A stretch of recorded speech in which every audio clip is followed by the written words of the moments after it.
Well, good evening, everyone. It's 7 o'clock, and I'd like to call the Thursday, May 25th, 2023 virtual meeting of the Newburyport Historical Commission to order. Please be aware that this proceeding, like all city virtual meetings, is being recorded. Go through the roll call here. Andrew Bernhardt Here. and Mark Cendron Present. and Christopher Fay Here. and Joe Morgan Here. and Chris Sawtell. Here. And I'm Biff Baus, Vice Chair. I'm present. Do we have, was Glenn able to join? No? All right. Yes, I just oh. unmuted his phone. I believe he is present. Glenn, are you present?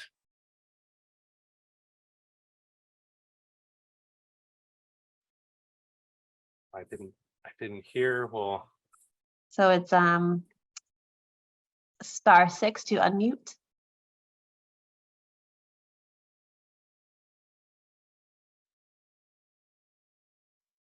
Glenn, All can right. can we? All right, how's this? Yeah, we can hear you. Great. And Okay, I'm in an not so quiet environment, so I'll mute myself here unless I need to say something. Okay. great. All right. And if I want to get your attention, Caitlin, is it *9 to raise a hand? That's correct. Yep. Okay, thanks very much. Well, it does appear that we have a quorum. So it looks like also present Caitlin Sullivan from the Planning Department and Gretchen Joy and anyone else from our side. And I believe that's it. All right, so our first piece of business is the demolition delay application for 18 Rawson. I believe we have Scott Brown, architect, present and is able to speak about this application. Is that true? Well, good evening, everybody. It's Scott Brown, the architect for the project. And Caitlin, if we could just pull up the drawings and just go to the there we go, perfect. Well, good evening, everyone. I'm here tonight. I'm representing Mark Wojcicki of Wojcicki Development. Mark is both the owner and developer of this project. So these are the existing photos. They were taken in October of last year, which sort of explains the flying witch in the front yard.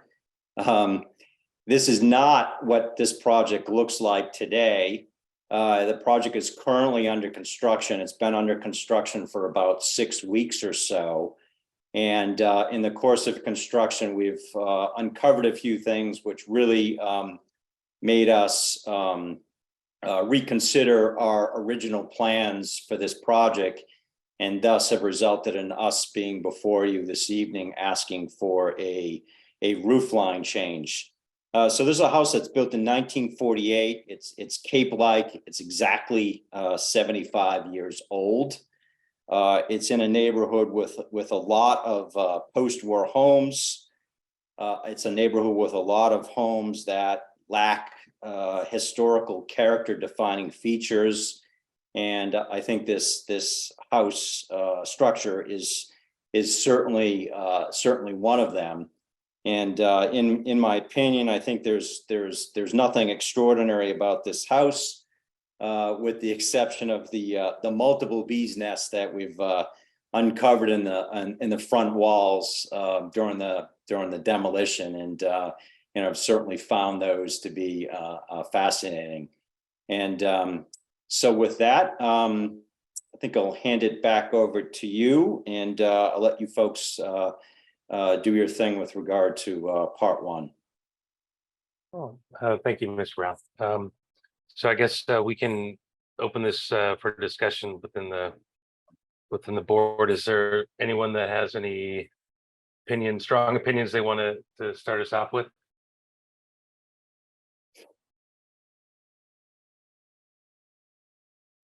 Not a lot of strong opinions. Yeah, hi, Biff. This is Glenn. I got an opinion, but I wouldn't say it's a strong opinion. But But anyway, my opinion is that I basically agree with Mr. Brown's assessment. The word that strikes me is fairly generic, but that's about it. All right. Well, thank you. Anyone else have any comments or questions about this particular property?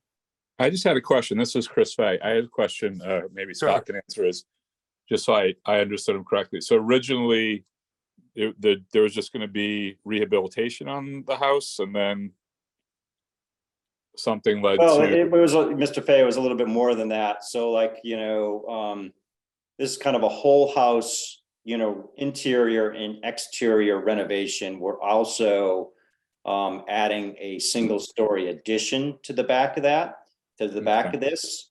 And so originally, we were planning to work with roof line as is. Okay. It was only when we uncovered a few things that we really sort of questioned what it is we were doing. Okay. Right. All right. Thank you. That's the change in the direction. Thanks. And any other questions? Joe, looks like you have a question. Yeah, I think I just wanted to continue with Christopher Fay's questioning on that. Procedurally, I don't quite understand why just the roof line is by itself is triggering its review by the commission. It seems to me that under any circumstances, if it is 75 years or older, it would be coming to us. So we did not see it before construction started.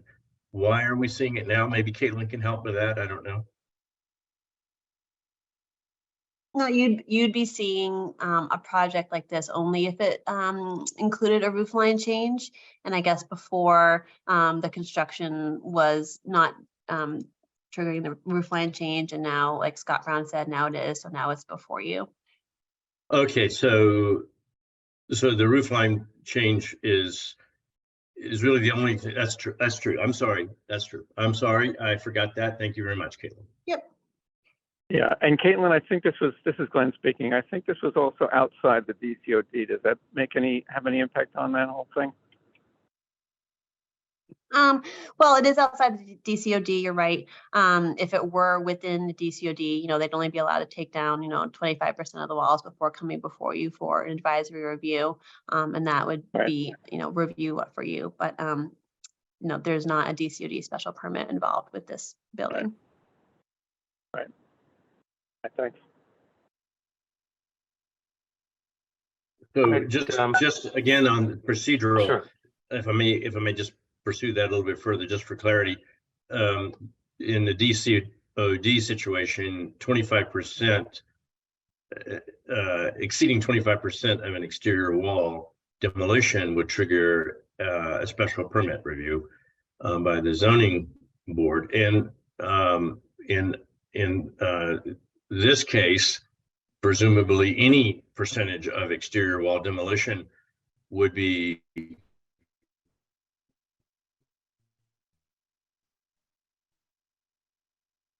acceptable. It's only the roof line change.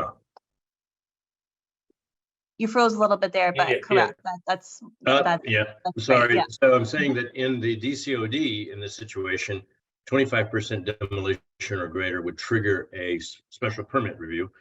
In this neighborhood, in this particular case, outside of the DCOD, is there any threshold beyond which we would that they would be able to demolish exterior envelope without our review? And only the roof line change triggers our review. Exactly. You're right. Okay. Yes. Okay, good. Thank you. I just asking that for clarification, just for Right.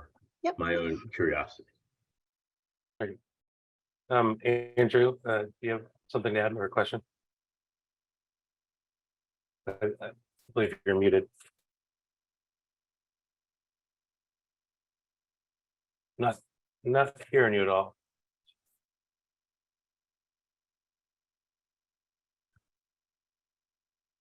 Is anyone else able to hear Andrew? This is Caitlin. I can't hear you, Andrew. Are you muted?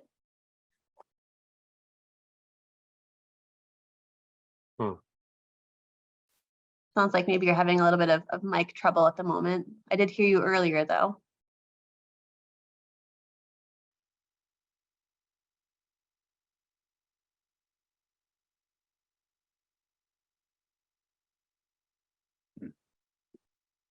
Technical difficulties here.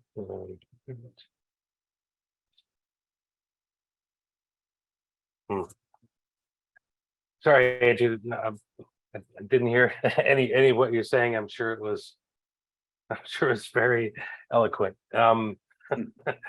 Let's see. Well, I don't, if anyone other than Andrew has any questions, we can continue on that. I guess I did have one maybe question for Caitlin. So the 75-year and older threshold for these for any home within Newburyport, is there different classifications and based on where it's located? It's not just the 75 years. No, it's the 75 years old or more is what would make it come under your purview if there's a roof line change. Got it. Okay. And I will note, just so you know, that I'm not quite sure if you're going to take public comment at this time, but there are a couple hands raised in the audience, just to let you know. Oh, great. All right. Would we normally want to take that public comment now, or do we need to address the historically significant status of the building? Yeah, hey Biff, this is Glenn speaking. You're free to make this choice as running the meeting now. In the past, if you have the option of allowing public comment at this period, it's not legally required. But if there are people who want to make a public comment regarding historical significance, or pertaining to this part of the this first decision, which is is it historically significant or not, you're able to do that if you would like to. Oh, great. Okay. All right. Well, if we do have some folks, I can't see who they are, but if let's see.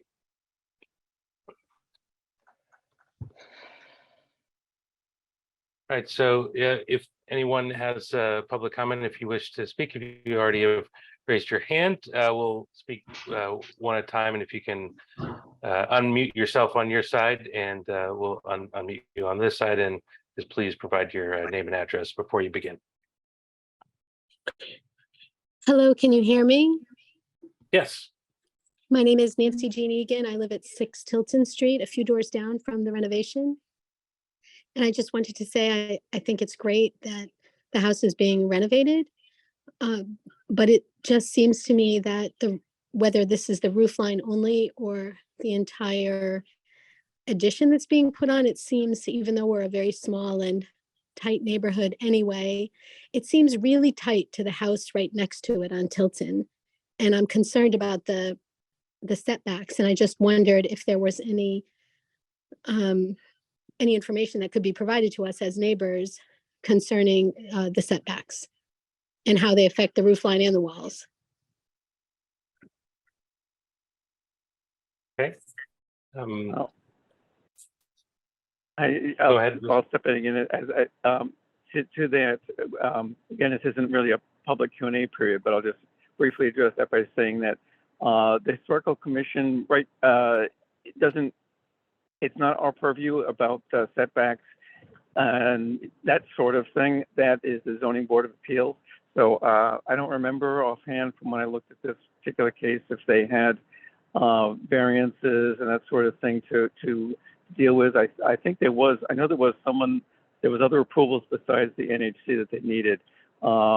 Most likely ZBA, Caitlin might know. So anyway, that if there are concerns about setbacks, the appropriate place to address those would be at the hearing with the Zoning Board of Appeals. Is there a meeting such as this one for the Zoning Board of Appeals? This is the first letter that we as neighbors have received so that we could have any comment. Right. So it's Scott Brown again. So You're correct, Mr. Richards. Like if we get through this evening, the next step is for us to apply to the Zoning Board of Appeals, because this is a property that is non-conforming for side and front yard setbacks. And a roof line change here is considered an upward extension, which then requires a special permit. Nancy Jean will have the opportunity to comment at that public hearing, but we have not yet applied to the Zoning Board of Appeals. And Scott, you're the builder, Architect. architect. Okay. As I said, I'm really thrilled that the house is getting updated. That's great. But it's been just a little bit of anxiety for us going up and down the street and seeing that the foundation has already been poured. The cement is already there and done. And we can see that it's just exceedingly close to the house next to it.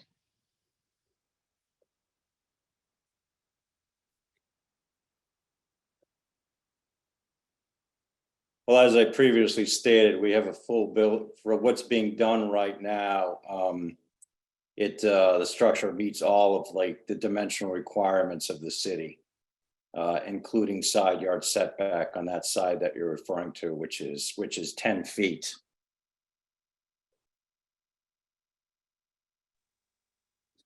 Okay, so there's 10 feet. That's what I thought it was. There's 10 feet between the house next to it and the foundation of. Well, actually, this quite house. a bit more if you're measuring from the addition to the house next door. But we are only required to be 10 feet away from the lot line on that side, and I believe we are more than 10 feet. I think the setback is about 11 feet or so from the property line to the addition. Okay. And we'll have an opportunity to look at that a little bit further, you're saying, at upcoming meetings? Correct, yeah. If in fact we do apply to the Board of Appeals for the special permit, you will also receive an abutter notification of that and have the opportunity to comment at the hearing. Great. That's great. Thank you so much. Thank you. Is there anyone else? Looks like we have one other folks. Yes, there's one more person I just unmuted, named Colby. Yeah, hi, Yeah. thank you. This is Colby Barber. I live at 3 Tilton Street across from the building that's being renovated. My question was, Nancy asked a couple of questions that I had, but the only additional one I had is, doesn't the addition in itself change the roof line? So wouldn't the roof line already have had to have been approved in order for the addition from the historic perspective? Again, it's Scott Brown. No, not at all. I mean, the addition it's a single story addition that lands below the existing roof line. Okay. And it's just a regular roof line, or is there any like cupola or anything like that being built on top of it? No, there's no cupola. Okay, great. Thank you. Okay. Yeah. Any other? Do you have another comment? Well, yeah, there was only one other comment on the going back to the setback on the foundation. Is the setback from it looks like there's like going to be like a bulkhead to exit out of the foundation. Is that where the setback is measured from? In the city of Newburyport, setbacks are measured to the building line. And so bulkheads and other features are allowed to be inside the setback. Okay. So the setback would be from the foundation itself, not the bulkhead. Got it. Correct. This is Glenn speaking on the phone. So Scott, I didn't hear you explain exactly why you needed to raise the roof slightly. I got the impression from the documentation that was filed that the overall design and the roof and everything was going to look the same as it does, or as it was going originally. It just had to be I think it was about 1.5 feet higher, something like that. But I didn't hear you explain why that was. I assume it had something to do with additional framing and that sort of thing. If you might just say a brief word about, what, to clarify that might be helpful.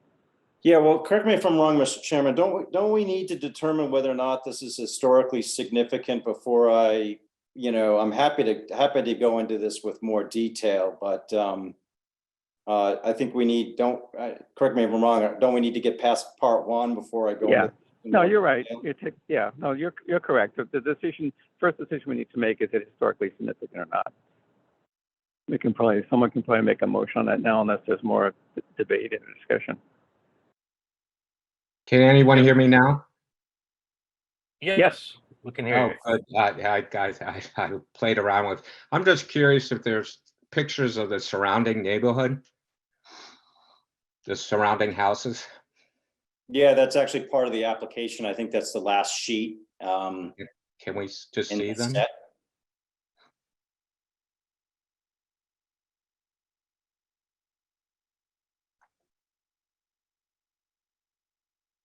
Okay.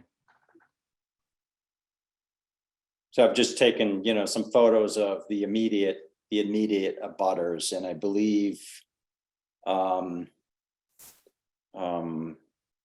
Tilton is on there. Can't remember his last name, but his first name's Colby. He's a gentleman that just spoke. Nancy Jean at 6 Tilton is off the map there. You can see 4 Tilton. Lower left-hand corner is like 28 Highland. I believe that's, kind of a recently renovated house. That's built in 1952. 1 Tilton directly across the street, built in 1920. 16 Rawson, upper left-hand corner, immediately to the right. That was renovated by Mr. Wojcicki a couple years ago. And upper right-hand corner, that's 3 Tilton. It's across the street. I think that's 1964, and 2 Tilton, directly above the that site plan there. That's directly behind this property, and you can see the excavator there actually doing some backfilling on the foundation that's currently in place. 2 Tilton's built in 1941, also a cape.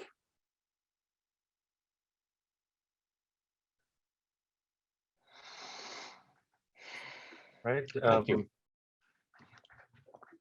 Anyone else have any other questions, comments before we move on to decide the historical status? No. Does anyone like to make a motion as to this structure is historically significant? It's historically significant and considered for preservation? Yeah, this is Joe Morgan. I move that 18 Rawson Avenue is historically significant and should be considered for as preferably preserved. I'll second that. Chris, Great. this is Chris Fay. Great, thank you. So Joe Morgan and was seconded by Chris Beck. All right. All right, so we are voting that this structure is historically significant and considered for preservation. So around, let's see, Andrew Bernhardt. It is historically significant, yes. And Mark Sendron. No, it is not historically significant. And Christopher Fay. I'm a no. Joe Morgan. No. And Chris Sawtelle. I vote yes, that it is historically significant. Right. Glenn. I'm a no on that. Thank you. And I will vote in the affirmative. Although it looks like we do not have a quorum on that, so it looks like it is not passed. And so this the home is, we're saying, is not historically significant and nor already for preservation, correct?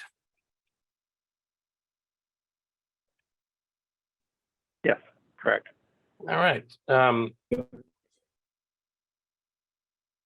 Great. Well, thank you, everyone. And like I said, our next step is to apply to the zoning board of appeals. So those abutters or neighbors that spoke tonight will be getting a notification in the mail and have an opportunity to comment on the project again at that hearing. Okay, great. Thank you for your time. Thank you. Right. I believe that is all the, since we will not need to look at the actual plan, that we can move on to some general business. Has everyone had a chance to look over the minutes? And if anyone is comfortable, can they make a motion to approve the minutes from the 11th, March 11th, or I'm sorry, May 11th? Yeah, did someone second? If not, I'll second. That was Glenn. Move to approve. Okay, Joe, that was Joe That's making right. the motion, and Yes. all right. And Glenn is seconded. Okay. Yeah. In reverse order, that's fine. All right. Well, no, I don't think anyone had said anything, or at least I didn't hear it, but I heard it now. All right. Let's see. Andrew, your vote. Yes. And Mark Centro. I was absent, so I cannot Oh, vote. no. All right. Steve. And Christopher Fay. Yes. Joe Morgan. Yes. Chris Sautel. Yes. Glenn. Yes, I'm affirmative. Yeah. And myself, I will also be in the affirmative. So be able to approve those minutes. And then I guess the last thing I can talk about it, but if you would like to speak about it, Glenn, regarding the site visit to the jail and Can I it sounds like Can I just ask a question Yeah. first here? Oh, sure. I'm curious. The vote was 3-3, right? The vote that we just had was 3-3? You're talking about on the historic Yeah. significance? Yeah. I'll defer to Biff. I wasn't counting. yeah, it was 1, 2, 3. No, 3 to 4. Oh, okay. And it sounds like Andrew. Andrew, this is Glenn. It takes 4 yeses for any motion to pass. So even if it was 3-3, it would still, wouldn't pass. Right. Okay. Or would I was pass. wondering what Perhaps. happens with 3-3. Yeah, it does. The key thing is 4 yeses. It passes. Anything less than 4 yeses, it does not pass. Which means they Regard- move forward. Right. Right. They go on to their next step. Correct. There's no demo Okay. delay. Okay. Right, which is why we're not even like looking not at the plan. passing. Yeah. All right. So yeah. All right. So yeah, moving on. We were gonna talk about the site visit. We need to Yeah, set a date. Yeah, I'll be brief here, and I hope you can hear me okay. Anyway, Yeah. we've been working. By we, I mean myself, Caitlin, Andrew Port, the owner Chuck Griffin, his lawyer Jeff Roloff. We've all been really kind of ramping up the effort to nail down and finalize and get recorded the preservation restriction for the old jail properties, plural. It's a rather complex affair involving multiple lots and multiple structures and so on. But I think that they've got the PR in good shape now. We thought that because it's so significantly, overhauled, not in terms of its actual content or spirit, but just in terms of how it's presented, that we should bring it back to the commission for taking a look at it verify that, yeah, it adheres to the spirit of what was agreed to and passed back in 2019, which is what happened. In 2019, the board that, as it was constituted back then, approved a draft of the preservation. So today's or the latest rendition of it is essentially, basically what it does is tries to remove some of the ambiguities that were in the first one. It contains a lot of pre-approved things and exemptions, and what this is trying to do is help make it easier for both current and future owners and current and future board members to know when something is either permitted or not, when it needs to be reviewed, or when it can be done by right, and so on. So anyway, because so many of you all were not on the commission back in 2019, we all, in this case again, meaning like myself, Andy Port, and so on, agreed that it would be really, really helpful to have the owner walk you guys through the properties so he could explain what is being preserved, what was pre-approved, what the whole thing was about. And I really think it would be helpful so that you all have a good understanding of what's involved there. So that's the gist of it. So Chuck, the owner, is either has left or is about to leave for a short vacation, but he'll be back June 8th. I believe at the meeting on June 8th, his lawyer is going to be able to present a draft of that, or at least make it available. What Chuck has asked is that sometime between June 8th and in the following meeting, which is what, the 22nd, I think. I'm not looking at my calendar right now.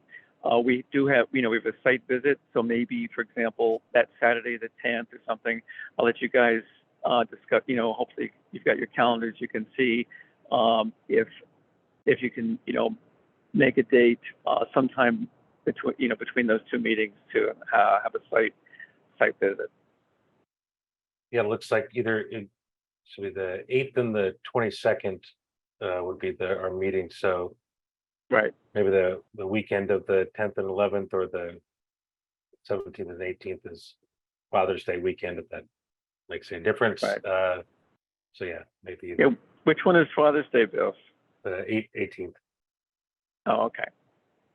Yeah, I know that I can say that the 10th is good for me. I have nothing on my calendar so far that day, and this would only take half hour to an hour, something like that. You guys all know where the old jail is, I assume. So Yeah. Should we? Is this something we can just set up through email, coordinate a time? That's possible, I think. Unless people can know if anyone has a conflict with, let's say, if we're going to propose that Saturday the 10th, is anyone, we can ask right now if anyone has a conflict with that date, so we know whether that's potentially a good date to shoot for or not. 10th is good for me. Anyone else have any objections to the June 10th, Saturday, June 10th?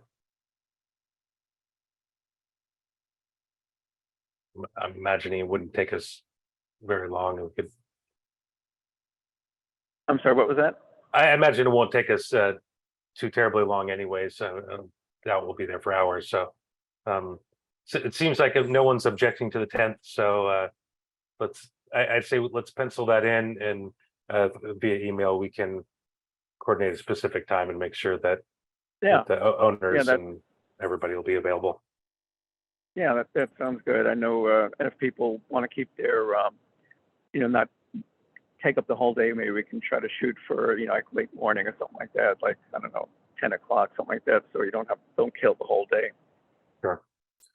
And we can finalize that by email, that'd be fine. Was that Biff proposing that? I couldn't tell. Yeah, for the 10th at 10 a.m. Let's go with that for now, and we can finalize that over. Okay.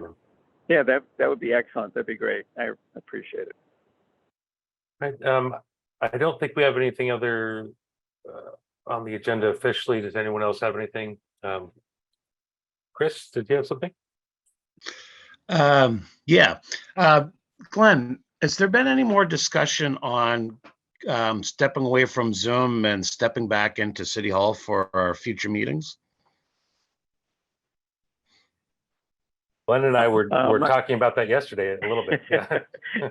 Yeah, we were.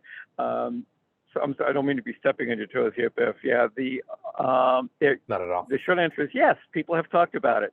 The longer answer is that yes, we've talked about it, but nothing quite definite yet. Would you like to meet in person again? Yeah, I'd like to. There was, as I said in the meeting before, that I would like to see some of the people that are presenting their cases to us actually in person, Right. or at least the case, which we haven't been able to do very much. And I was just wondering if there was just any talk about it, if we're going to do it soon. Well, what we can do is between over the next week, I'll talk to Caitlin about, we can look into if there's a suitable room available in City Hall or whatever. And we can, I'll definitely agree as the guy who usually runs the meetings to look into that for the next meeting or a meeting to come up soon. That'd be great. I'm looking forward to it. Yeah, Okay, yeah, I'm happy to do it. that's interesting that you brought that up, Chris. That was actually on my mind too, because Glenn and I had talked about it, and especially seeing, as far as I know, we're one of the only commissions that are still meeting remotely, and the fact that the state has lifted all the the emergency status, and even though we all know that COVID isn't over, but as far as the government is concerned, everything is back to normal. So it makes sense, and I definitely, from one of the folks who have only been on the remote side of this, would be great to sit with you all, face to face, and I think it will just make it a little bit more important. Anyway, great. Does anyone else have any other comments before we move on? Yeah, I think I'd like to just reply to that, just to present another Sure, Joe. opinion. I find that if we can enhance the quality of our deliberations and enhance the quality of the outcome, then I guess I'm for meeting face to face. But I would like to understand clearly what the advantage. I missed understand clearly what. Well, there. I think you just. I think you just answered your question with your audio cutting out. That would be our advantage. No. That's not. So the so I'll repeat. I said if we can say that we can enhance the outcome of our decision and our deliberations, then I agree that it would be useful to meet in person. But I'm not convinced of that, frankly. Maybe, but I don't have experience of it, so I would rely on other people to give some feedback on that. People who have seen the person-to-person meeting of the commission with the applicants and their representatives at City Hall. But I would like to, personally, lobby for hybrid meetings. I think that there's still, there's a strong argument for some, at least, to have remote meetings remain in place. They've worked adequately, as we've demonstrated and proved for 3 years now. I take this as a proof of concept. The fact that 3 years has Zoom has allowed us to have these meetings successfully. So I think both clearly can work and have worked and will continue to work. And I would advocate for the remote hybrid style meeting, remote and in presence in person meetings to continue. So and let those who wish to go to City Hall, they can do so if the technology is adequate. Okay, thank you. That's all I have. Thanks, Joe. I would also agree with that. I think it's important that especially for folks who are COVID conscious, I think it's important that you're able to continue to feel safe and to be safe doing this. So I think if we're going to do that, and I am actually, I have been long against meeting back in person and enjoy the remote style. But I think there is a lot to be added, especially for some of the us newer members in meeting folks face to face and really understanding,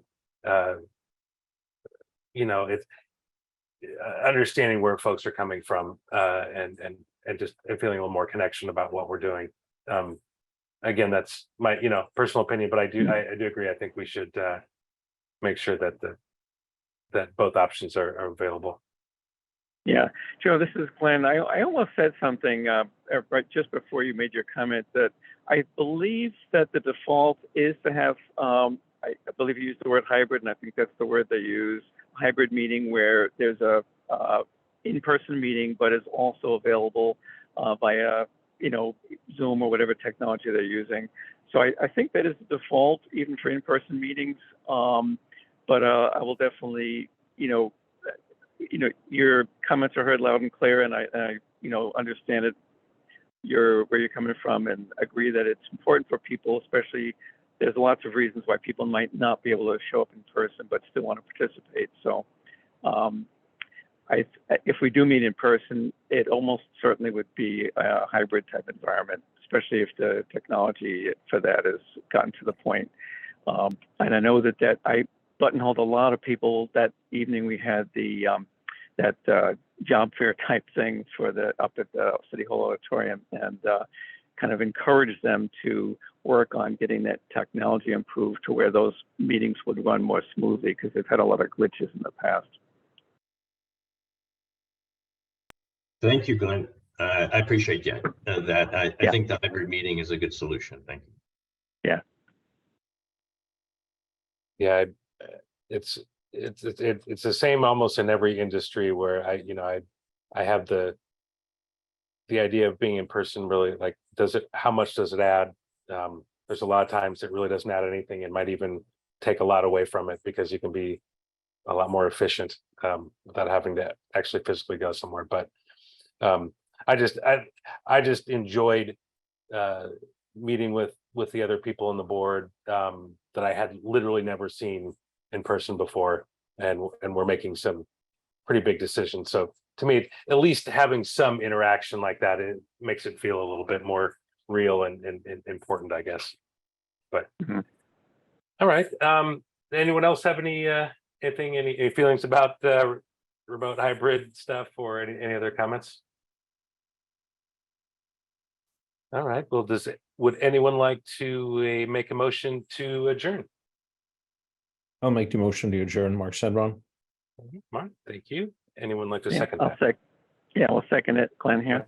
All right, thank you, Glenn. All right, well then, I guess with that, let's do a roll call here, or a vote on that. And let's see, Andrew Bernhardt. Yes. And Mark Syndrome. Yes. Christopher Fay. Yes. And Joe Morgan. Yes, thank you. Chris Sautel. Yes. And Glenn Richards. Yes. And last, myself, yes. So that, I guess that will call to order the Historical Commission meeting of Thursday, May 25th, 2023.